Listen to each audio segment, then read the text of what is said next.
Hi, Gus. Merry Christmas. This is your Uncle Sam in California, and welcome to Uncle Sam Reads to Gus, Captain Underpants, and the Preposterous Plight of the Purple Potty People. Anyway, here we go. Chapter 1 George and Harold. This is George Beard and Harold Hutchins. George is the skeleton on the right with the tie and the flat top. Harold is the one on the left with the t shirt and the bad haircut. Remember that now. See? There they are right there.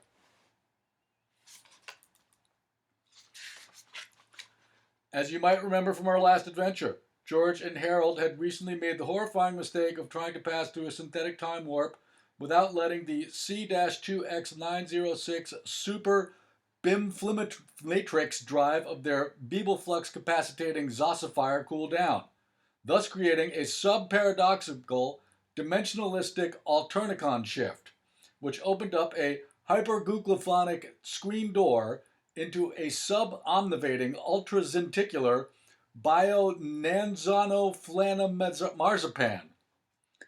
To put it in scientific terms, they screwed up. See, there's them screwing up. But don't get all freaked out because everybody looks like a skeleton. X-ray beams are a normal byproduct of interdimensional reality shifting. Don't worry, it'll probably clear up by the time you turn the page. Let's turn the page now. See? What did I tell you? George, Harold, and their loyal pets suddenly found themselves wishing that they had never set foot inside the petrifying purple potty that was about to send them all on a journey into the horrifying abyss of the unknown. A journey that would probably spell impending doom for themselves and most likely bring about the end of our civilization as we know it. But before I can tell you that story, I have to tell you this story. Chapter 2 Those Wacky Grown-Ups. It's been said that adults spend the first 2 years of their children's lives trying to make them walk and talk. See, there's parents trying to make their children walk and talk. Say dada, says the sign. And then the next 16 years trying to get them to sit down and shut up. It's the same way with potty training. Most adults spend the first few years of a child's life cheerfully discussing pee and poopies and how important it is to learn to put your pee-pee and poo-poo in the potty, like big people do. But once children have mastered the art of toilet training, they are immediately forbidden to ever talk about poop, pee, toilets, and other bathroom-related subjects again. Such things are suddenly considered rude and vulgar, and are no longer rewarded with praise and cookies and juice boxes. See, here's the kids wanting to talk about poop and the grown-ups not wanting to talk about it. One day you're a superstar because you pooped in the toilet like a big boy, and the next day you're sitting in the principal's office because you said the word poopy in American history class, which, if you ask me, is the perfect place to say that word. That's probably true. There's a kid in the principal's office. You're probably wondering, why would adults do that? Why would they encourage something one day and discourage it the next? The only answer I can think of is that adults are totally bonkers and should probably be avoided at all times. Perhaps you'll be lucky and find a small handful of grown-ups whom you can trust. But I'm sure we can all agree that you really have to keep an eye on most adults most of the time. See, adults equals nuts and grown-ups equals screwball. Which is just what George and Harold did. Chapter 3, The School of Hard Knocks. Unfortunately, the adults at George and Harold's school were anything but trustworthy. Take their principal, Mr. Krupp, for example. Mr. Krupp's wicked heart thrived on the teardrops of children. His very soul danced at the thought of crushing a child's spirit and dashing his or her hopes and dreams against the jagged rocks of never-ending despair. See, there's Mr. Krupp. You can see what a mean guy he is. Each day, Mr. Krupp would stand at the doorway to his office, gleefully handing out detention slips to any child who was unfortunate enough to cross his putrid path. And for very minor infractions, too, such as smiling, breathing without permission, or smelling funny. See, look, there he is. As bad as Mr. Krupp was, most of the teachers in George and Harold's school were even worse. Wow, that's hard to believe. Fortunately for George and Harold, their evil educators were not very intelligent. They could be outsmarted easily, and they often were. Now, you might think that it wasn't very sporting of George and Harold to try and outsmart dumb people. And perhaps you'd be right. But George and Harold were just trying to make the best of a bad situation. See, there's a sign there that says push button to open door, and here's George and Harold rearranging the letters on the sign. But unfortunately for George and Harold, their bad situation was about to get much, much worse. See, now the sign says push on butt to open door, and all the dumb teachers are pushing on their butts. Chapter 4, Purple Pottyville. After several intense minutes of orange flashing lights, X-ray beams, and lightning-infused electric whirlwinds, the purple potty finally stopped shaking and sputtering and came to a sudden halt. Thick yellow smoke poured from its glowing hot tailpipes as the grinding gears and coughing motor shifted into power-down mode. George and Harold had no idea what to expect. See, here they are coming out of the purple potty. I don't know how they got in there. It seems like there must have been a chapter missing. That's really quite strange. They were supposed to be perched high up in a prehistoric tree 65 million years ago, in the Cretaceous period of the Mesozoic era. But as they stepped out of the plastic door of the purple potty, the boys were disheartened to find themselves in the middle of the school library, right where they had started. Oh, okay, so they were in the library the whole time. "What are we doing here?" asked Harold. "I don't know," said George. "Something must have gone wrong." Harold carefully tucked crackers back into his book bag, and the two boys looked around the brightly lit library. Crackers must be the dinosaur in there. "Well, hello, boys," said the school librarian. "This is Banned Books Week. Would you like to expand your minds today?" No thanks," said George. "Hey," said Harold, "didn't you get fired in our last book?" "I don't think so," said the librarian. Said George. "I'm not feeling very good about this." "Duh, not feeling good?" asked Melvin Sneedley, who had been struggling to comprehend the easy-to-read children's bestseller Frankenfart versus the Bionic Barf Bunnies from Diarrhea Land. "Maybe you should go see the school nurse." See, there's Melvin Sneedley. You can see there's the book he's been reading. "We have a school nurse?" asked George. "I thought we just had a box of Band-Aids and a rusty saw," said Harold.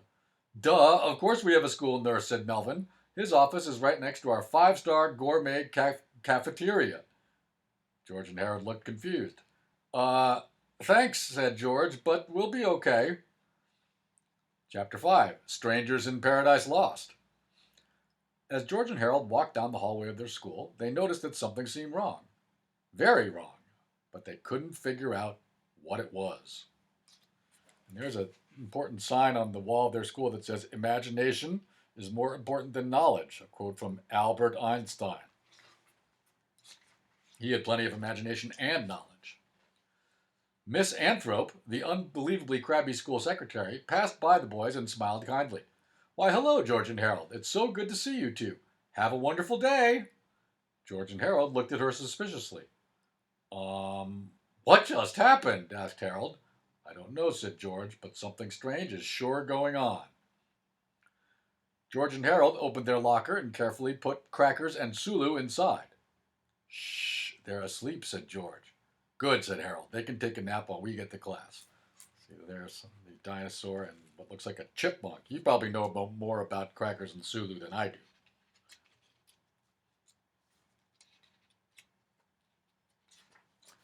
On the way to their homeroom, George and Harold stopped to switch the letters around on the lunch menu sign.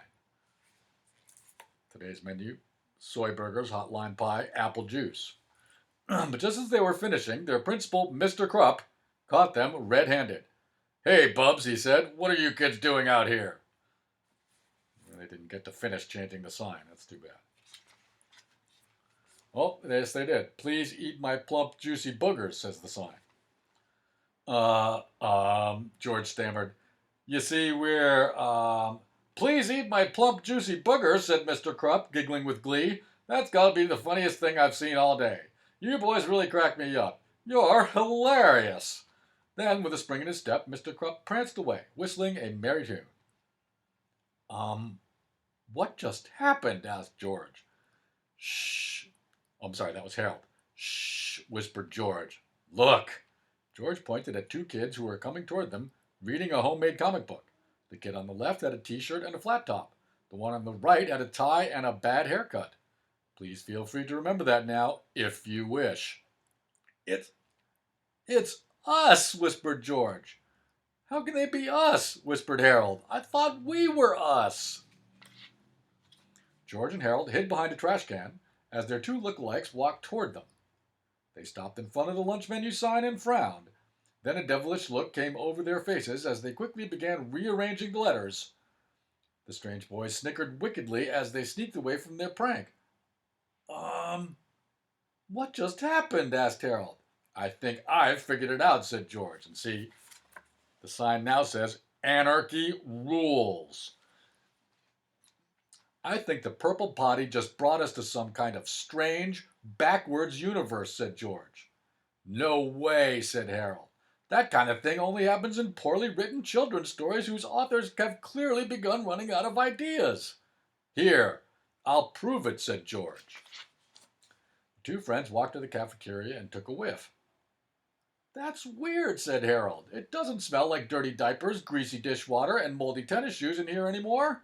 It smells like food. Yep, said George. Next, the boys went to the gymnasium. That's weird, said Harold. Our gym teacher isn't fat anymore, and he's not being incredibly cruel to the non-athletic kids like he usually is.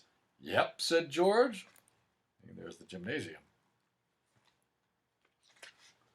Finally, George and Harold stepped outside. That's weird, Harold said. All of our evilest and most terrifying enemies from the past have miraculously transformed into good guys. Yep, said George. See, there you probably remember these characters from past Captain Underpants books. Chapter 7. Getting Out of Town. George and Harold ran back to their locker. Let's grab Crackers and Sulu and get out of this crazy place, said George. Good idea, said Harold. But when they opened the locker door, their two friends were missing. Where the heck are Crackers and Sulu? Cried George. I don't know, said Harold. Nobody else has the combination to our locker. Nobody else except... Dum, dum, dum. Our twins, gasped George. Harold tried to shut the locker, but the door jammed on something. What's that? Asked George. Looks like a comic book, said Harold. He held it up and read the front cover out loud. At that moment, George and Harold began to get a dreadful sense of the horror they were up against. Chapter 8. The Preposterous Plight of Captain Blunderpants.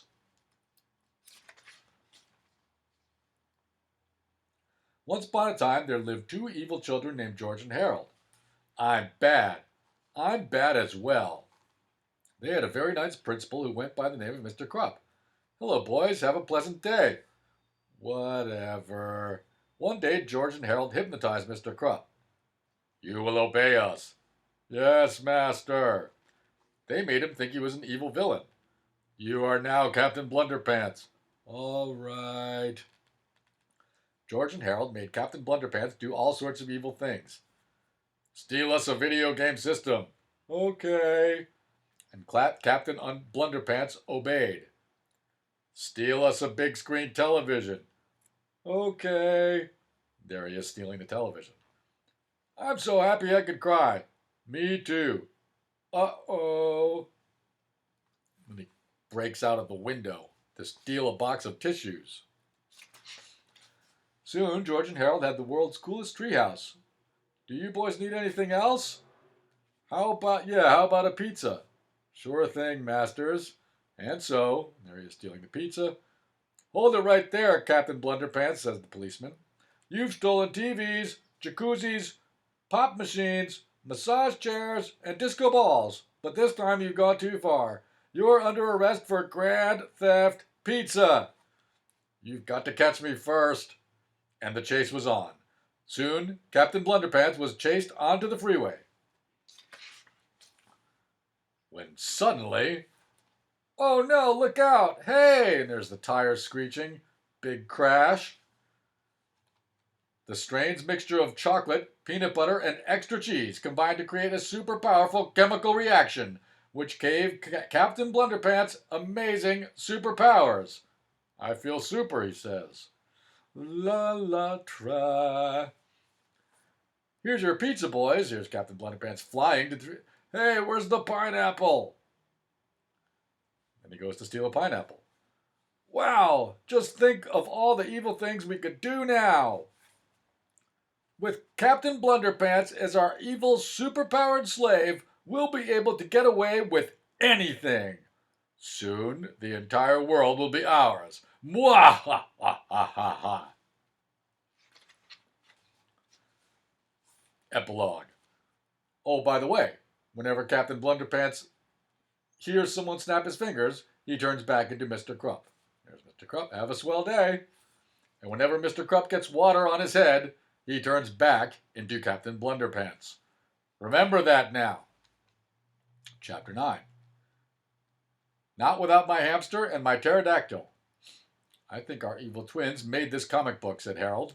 They must have, said George. The artwork is really bad, and I'm sure they misspelled some words. Let's get out of here, said Harold. Not without Crackers and Sulu, said George. George and Harold ran to a window and looked out. There they saw their two evil twins sneaking home, carrying their beloved pets with them. Sulu and Crackers have no idea what's going on, said George. They think those two guys are us. How in the world are we going to stop us? Asked Harold. George and Harold knew exactly where those evil twins had taken Crackers and Sulu. To the same place they would have taken them. Their tree house. So our two heroes dashed home as fast as they could. They climbed up the tree house ladder as quietly as they could. See, they're being very quiet there. But when they peeked inside, they saw something that was 389 times worse than they ever could have imagined. Their evil twins were hypnotizing their beloved pets with a 3D hypno ring. You will obey our every command, said Evil Harold. Yeah, said Evil George, and you'll be really wicked from now on, too. George and Harold gasped, which is actually not a very smart thing to do if you're trying to go unnoticed. Hey, look, shouted Evil Harold. Gaspers! Get 'em, shouted Evil George to their newly hypnotized pets. Crackers didn't move. The dazed pterodactyl shook his head and looked a little confused. But Sulu immediately sprung into action. He lunged at George and Harold, grabbed them by their shirts, and yanked them to the ground. Hey, said Evil George, those kids look just like us. What should we do with them? We can't take any chances, said Evil Harold. Then he called to Sulu in a loud and commanding voice. Destroy them, O wicked hamster! Chapter 11. Crackers to the rescue. Crackers did not understand what was going on, but the plucky pterodactyl knew that something needed to be done, and quickly. So, with a sudden whoosh of flapping wings, Crackers swooped in and grabbed George and Harold from the relentless little paws of their raging robotic rodent rival. See, there's Crackers. Oh no, screamed Harold. Crackers is going to fly us high into the air and drop us. We're doomed. Actually, I think he's trying to rescue us, said George. But he got hypnotized just like Sulu, said Harold. Why on earth would he do the opposite of what he was ordered to do? And how come all our pronouns are getting italicized, asked George. Let's not worry about that now, said Harold. We've got to get out of here. But we can't leave Sulu behind, cried George. Don't worry, we'll come back for Sulu. So the three friends flew to the school and headed upstairs to the library. Hey, that looks like a pterodactyl, said Mr. Krupp as our heroes pushed past him. Let me pet him, Mr. Krupp cried, chasing after them. George, Harold, and Crackers finally reached the library just in time to see Sulu and their evil twins smash through the ceiling with a terrible crash. Crash. You losers won't get away from us this time, said Evil Harold. Desperately, George, Harold, and Crackers tumbled into the purple potty, slammed the door shut, and quickly reset the controls. Mr. Krupp and Sulu pounded on the door of the purple potty, while George and Harold's evil twins shook the malfunctioning time machine from side to side. All at once, an orange light started flashing wildly. The purple potty began to shake and wobble violently. See? Then the entire room lit up with an explosive burst of lightning as the purple potty, and everyone around it, disappeared into a whirlwind of electric air. Chapter 12. Kablamski! Suddenly, there was another blinding flash of light. Everyone around the purple potty flew off in different directions. Then the purple potty stopped shaking and wobbling and switched into shutdown mode. George, Harold, and Crackers peeked out. "Look," said Harold, "there aren't any books in this library. We must be back in our own reality." "But we've got to be sure," said George. The two boys tucked Crackers into Harold's book bag and crept out into the hallway. As they peered into the windows of nearby classrooms, they saw room after room of heartbroken and despondent-looking children. See, there are all the heartbroken and despondent children. Some were standing in corners, weeping. Others were sitting on dunce stools wearing humiliating hats, while others were writing unbelievably degrading sentences over and over on the chalkboard as their teachers rifled through their lunchboxes, stealing all the best desserts. "I apologize for being born," this kid is writing. "Yep," sighed George, "we're back in our own reality. I never thought I'd say this," said Harold, "but it's good to be home." "To the tree house!" cried George. Chapter 13. Purple Potty People Unite. Seconds after George, Harold, and Crackers left the library, 4 confused beings from an alternate dimension began to stir. Evil George, Evil Harold, Evil Sulu, and nice Mr. Krupp stumbled into the center of the strange, empty library, rubbing their heads and looking around curiously. "Look," said Evil George, "this library has no books on the shelves." Said Evil Harold, "it looks like we've entered some kind of alternate universe, in a logical reality where everything is backwards." "Backwards, eh?" said Evil George. "We could do quite well in a place like this." He walked over to the drinking fountain and splashed some water on nice Mr. Krupp's face. Oh, I think I know what that means. There's the water going onto his face. Suddenly, Mr. Krupp's confused smile turned into an evil frown.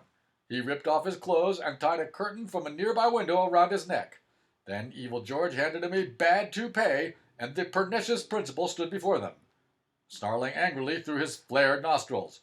"I am Captain Blunderpants," he shouted in a thunderous voice. Chapter 14, the chapter where some stuff happens. Meanwhile, back at their treehouse, George and Harold grabbed some supplies before heading off to save Sulu.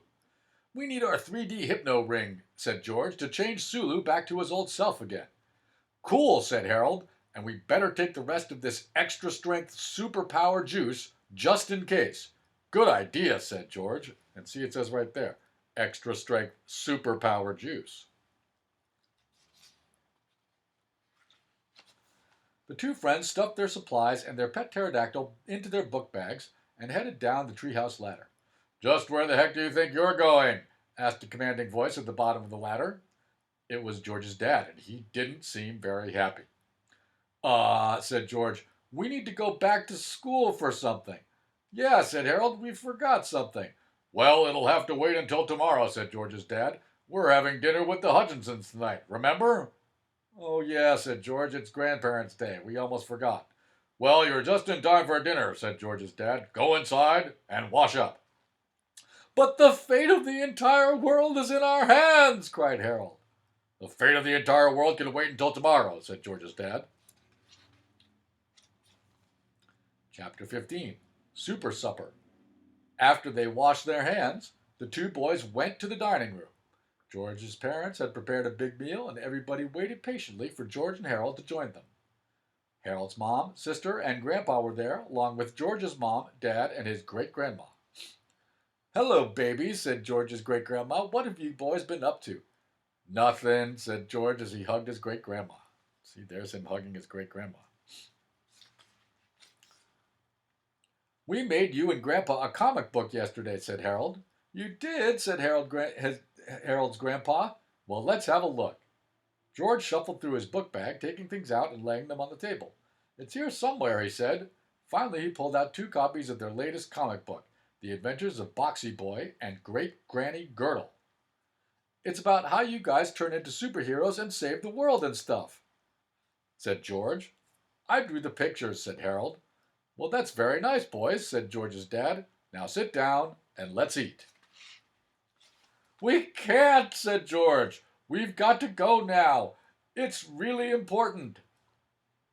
George and Harold's grandparents poured themselves a glass of juice and began reading their new comic books, while the boys continued arguing with George's dad. So tomorrow, we'll pick up here where the grandparents are reading the comic book about themselves.